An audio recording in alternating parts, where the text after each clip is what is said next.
Hello guys, welcome to my YouTube channel. तो आप हैं शिवानी सिंह के साथ में। हम लोगों ने पिछली क्लास में अपना ऋग्वेद खत्म कर दिया था। जो प्राचीन भारत का इतिहास है हम उसी में ही अभी पढ़ रहे हैं, जिसमें ऋग्वेद था।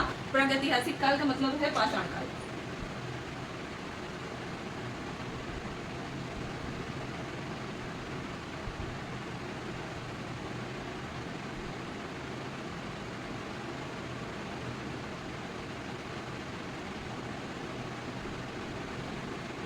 पाषाण काल, अब यहीं से स्टार्ट करते हैं। जो पाषाण काल था, लिखते जाइए आप सभी लोग। इसके जनक जो थे रॉबर्ट ब्रूस फूड थे। रॉबर्ट ब्रूस फूड ने ही 1863 में दक्षिण भारत के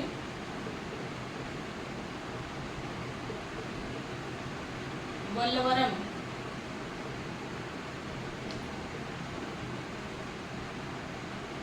नामक जगह पे, नामक स्थान पर पाषाण काल के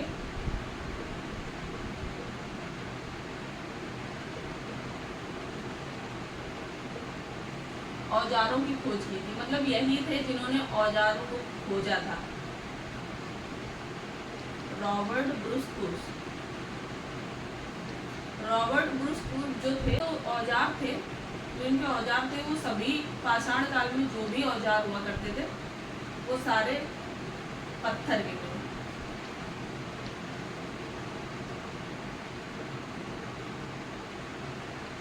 आप सभी नोट करिए। फिर इसके बाद हम बताते हैं पाषाण काल कितने भागों में विभाजित थे या कितने भागों में इनको बांटा गया था।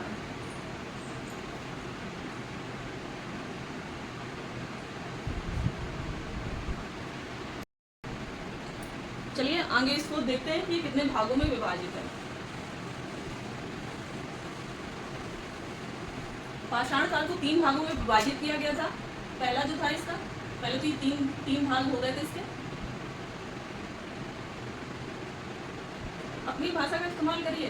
पहला जो था पूरा पाषाण काल,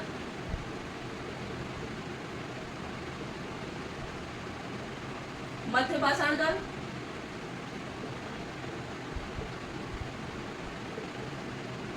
और तीसरा है नव पाषाण काल।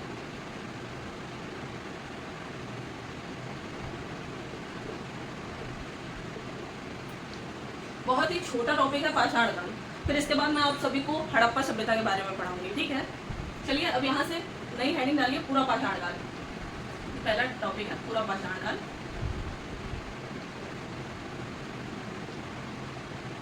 इसमें क्या होता था कि जो ये मानव थे, बताया गया पूरा पाषाण काल में मानव को जंगली के समान माना गया। जंगली के समान जो मानव हुआ करते थे, जो मानव थे वो सभी जंगली थे। उनका रहन सहन जो था पूरा पाषाण काल में, उनका रहन सहन में लिख लीजिए। रहन सहन में वो जानवरों की खाल,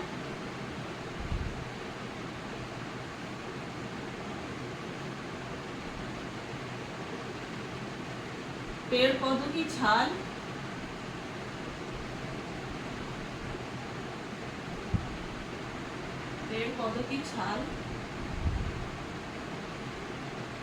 इन चीजों से अपना शरीर ढकते थे या बदन, इन चीजों से अपने बदन को ढकते थे।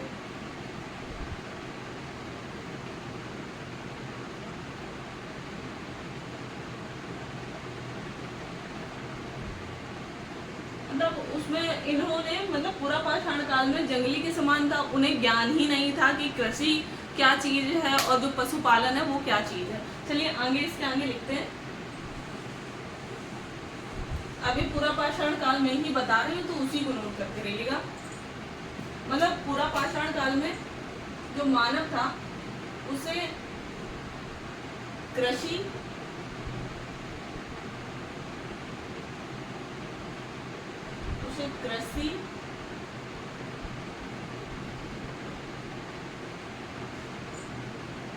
पशुपालन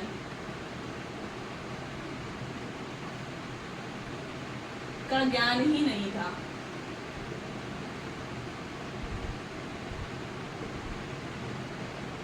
ठीक है, उसे पता ही नहीं था कि कृषि और पशुपालन क्या है, वो इन चीजों से अज्ञान थे। अब आगे देखिए कि पूरा पाषाण काल में जो क्या सन बता दें आप लोगों को, 80 में पूरा पाषाण काल में जो एमपी का नर्मदा घाटी में, पूरा पाषाण काल में ही बता रही हूँ, नर्मदा घाटी के हथनोरा एक जगह थी, हथनोरा एक जगह स्थान पर एनके सोनिया सोनकिया जो थे,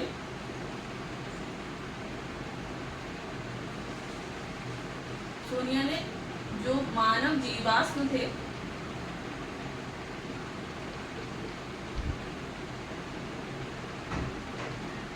की खोज की थी।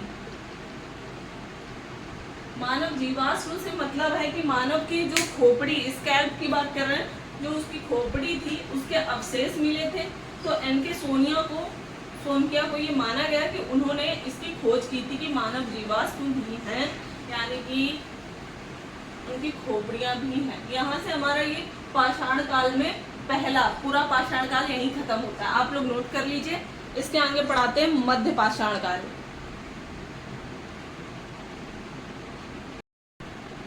चलिए आगे देखते हैं मध्य पाषाण काल। इसी में दूसरा जो मैंने पूरा पाषाण काल और फिर इसके बाद ये दूसरा जो है ये मध्य पाषाण काल, तीसरा है नव पाषाण काल। मध्य पाषाण काल के विषय में जानते हैं।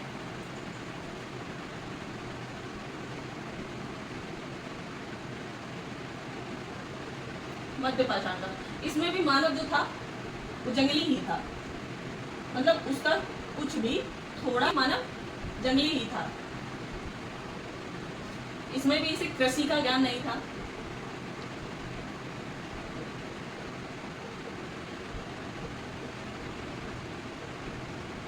पर मध्य पाषाण काल में पहली बार या प्रथम बार पशुपालन का कार्य किया गया था, जो कि एक कुत्ते को पाला गया।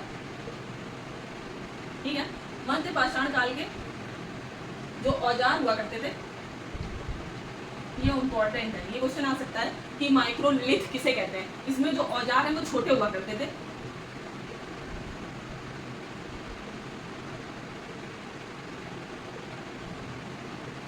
यानी कि लघु होते थे, जिससे औजारों को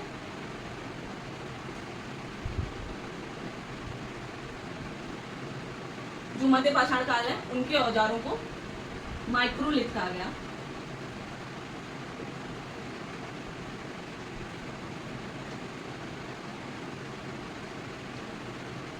चलिए नोट करिए, फिर इसके आगे बताते हैं कि साक्ष्य कहाँ से मिले। चलिए इसमें कुछ और भी है, थोड़ा सा और है इसमें, वो भी देख लेते हैं कि कहाँ से ये साक्ष्य मिले हैं मध्य पाषाण काल में। तो ये साक्ष्य हैं वो कहाँ से मिले। पहला है एमपी से, एमपी के भीमबेटका से।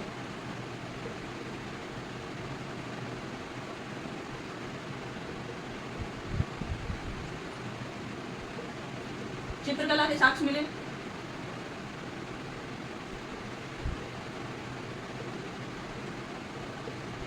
वहीं और राजस्थान से पशुपालन के साक्ष्य मिले। नोट करते जाइए आप सभी।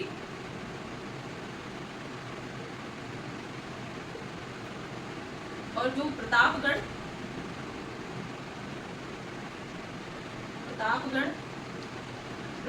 के आजमगढ़ सुना होगा आप लोगों ने। प्रतापगढ़ में आजमगढ़ और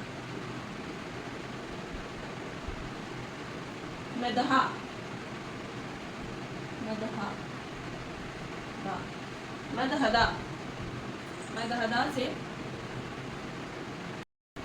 चलिए नवपाषाण काल के विषय में बात करते हैं।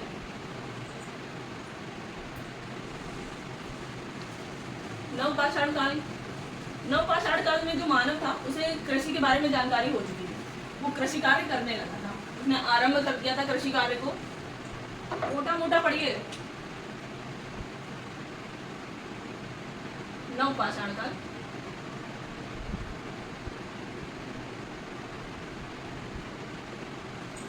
मानव ने कृषि कार्य को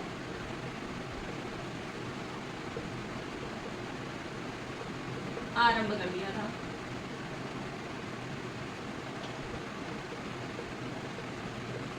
नवपाषाण काल में खेती के प्राचीनतम साक्ष्य, वो प्राचीन खेती के जो साक्ष्य थे वो कहाँ मिले थे।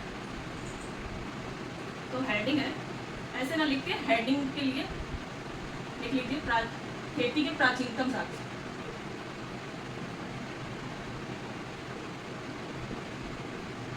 खेती के प्राचीनतम साक्ष्य जैसे कि जो मिले हैं वो पाकिस्तान के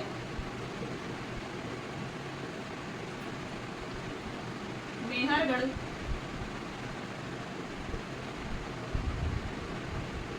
में मिले, जो कि गेहूं था। वहीं भैया हमारे यहाँ पे कोई पीछे नहीं रह सकता, वहीं यूपी में खोज हुई, हमारे यहाँ यूपी में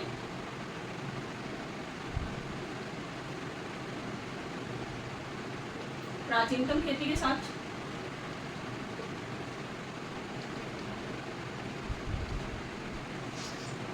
संत कबीर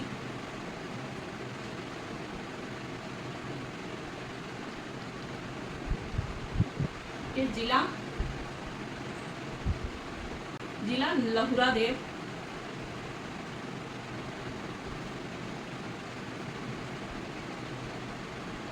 प्राचीन साक्ष्य मिले, जो कि चावल था।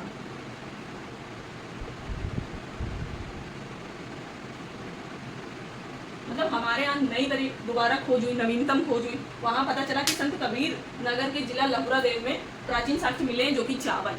वहीं अब चावल के बारे में बात हुई तो चावल को कहाँ पाया गया, तो ये भी देख लीजिए।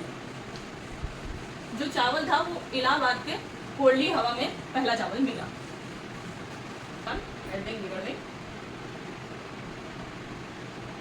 हमारा नवपाषाण काल ही चल रहा। मैंने बताया जो लहुरा देव जो थे, लहुरा देव के पहली बार जो चावल मिला है वो इलाहाबाद के कोल्डी हवा से मिला।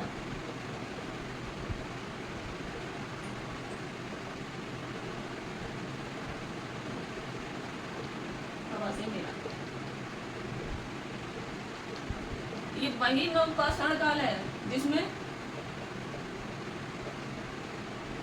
कुम्हार के पहिए, कुम्हार की चौक और पहिए का आविष्कार हुआ था।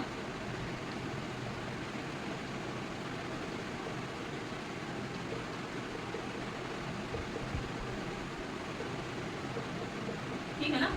चलिए अभी इतना नोट करने के बाद एक छोटा सा नोट है पुरापाषाण काल के विषय में और नवपाषाण काल के विषय में, वो भी लिख लीजिए। थोड़ा नोट बना के हेडिंग डाल दीजिएगा।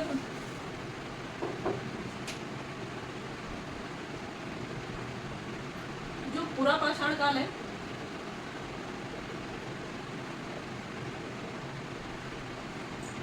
इसमें मानवों को आग के बारे में पता हो गया था, मतलब उनको जानकारी हो गई थी कि आग है, आग का ज्ञान था, पर वो इसका उपयोग नहीं कर पाए थे। वहीं नवपाषाण काल में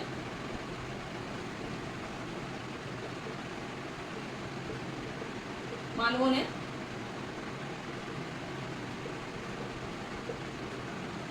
आग का उपयोग किया था।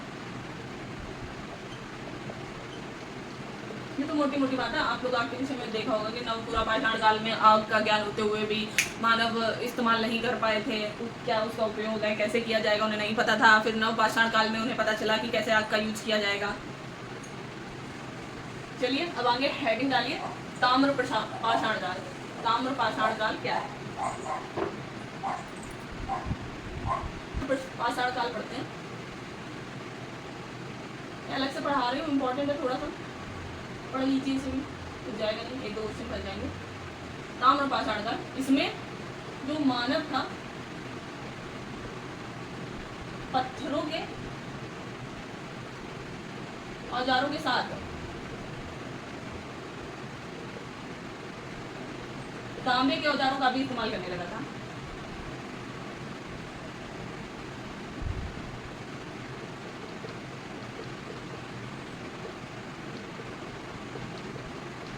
उपयोग करने लगा था।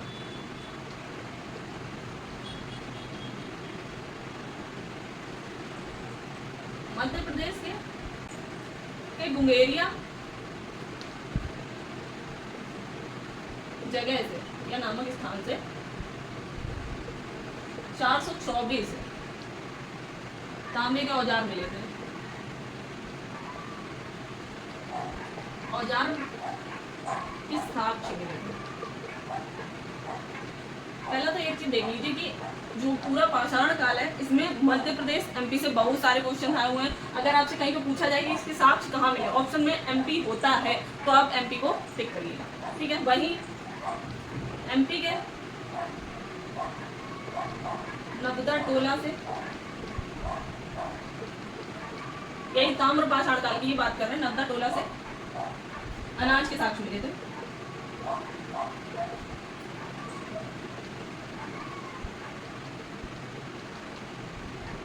और नबदा टोली की जो ये नबदा टोली है इसकी बात करें, इसकी खोज जो की है एचडी संकलिया ने की है।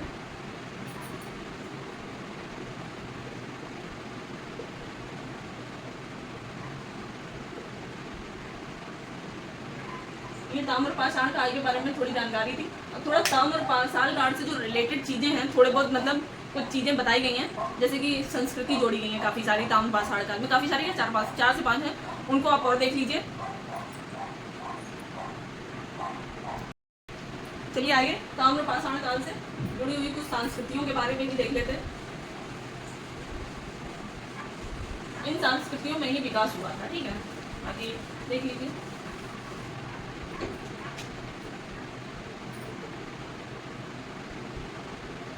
संस्कृतियां जो है वो कुछ इस तरीके से हैं। पहला है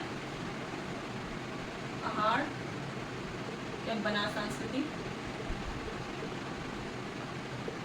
आपसे पूछा जाए कि आहार और बना संस्कृति किससे रिलेटेड है तो आप सीधे बोल देंगे ताम्र पाषाण काल से रिलेटेड है संस्कृति, ठीक है। दूसरा है कायथा संस्कृति।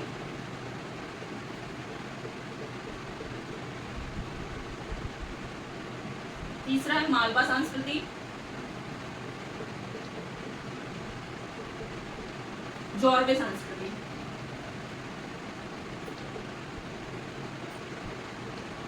यहीं से हमारा पूरा पाषाण काल, मध्य पाषाण काल, नव पाषाण काल, ताम्र पाषाण काल यहीं से खत्म होता है। इसके आगे हम लोग पढ़ेंगे हड़प्पा सभ्यता।